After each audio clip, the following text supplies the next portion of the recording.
ఇది కేవలం సమాచారంగా మాత్రమే భావించండి. వైద్య నిపుణులను సంప్రదించండి. ఏ సిరింజు, రక్తానికి సంబంధించిన ఏదున్నా కూడా మనం స్టెరైల్‌వి వాడతాం. లీచ్ థెరపీ మరి కొత్త కొత్త లీచ్‌లు పట్టుకొస్తారా ఒక పేషెంట్‌కి, ఒక పేషెంట్‌కి మధ్య? నార్మల్‌గా అయితే ఎవరికి పెట్టాల్సిన లీచ్ వాళ్ళకే పెడతాం. ఎందుకంటే లీచెస్ అనేవి దానికి చావు అనేది ఉండదనమాట. మళ్ళీ మళ్ళీ అది పుడుతూనే ఉంటది. సో, మనకి అబండెంట్‌గానే దొరుకుతాయి కాబట్టి ఎవరికి వాడిన లీచెస్ వాళ్ళకే వాడతాము. స్టెరైల్ కండిషన్ చూస్తే Sushruta according to father of surgery Sushruta Samhita ప్రకారం దాన్ని బిఫోర్ ప్రొసీజర్ ఒక 25 మినిట్స్ మనం లీచ్‌ని స్టెరిలైజ్ చేయడానికి కొన్ని పౌడర్స్‌లో దాన్ని ఉంచి వాష్ చేస్తామనమాట. ఆ తర్వాతే వాడతాం. డైరెక్ట్‌గా వాడం.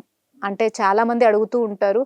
ఈవెన్ నార్మల్‌గా ఇప్పుడు వేరే వెస్టర్న్ కంట్రీస్‌లో గూడా వాళ్ళు వాడతారు. కానీ వాళ్ళు వాడే విధానం నాకైతే తెలియదు.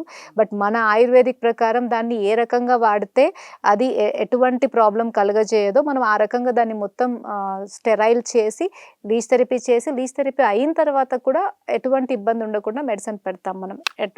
ఎటువంటి ఇన్ఫెక్షన్స్ అట్లా రాకుండా ఉండడానికి. వీటన్నిటితో పాటు మీరన్నారు రకరకాల ఈ ఐ ప్యాక్స్ లాంటివి పెడతారు మీరు అని చెప్పి. వాటి వల్ల కూడా నేత్రధార, నేత్రధార అంటే కంటి రెప్పల మీద ఒక ధారలాగా సన్న మెడిసిన్‌ది ధారలో పోయడం. నూనె పడుతూ ఉంటుంది. వెచ్చటి నూనె.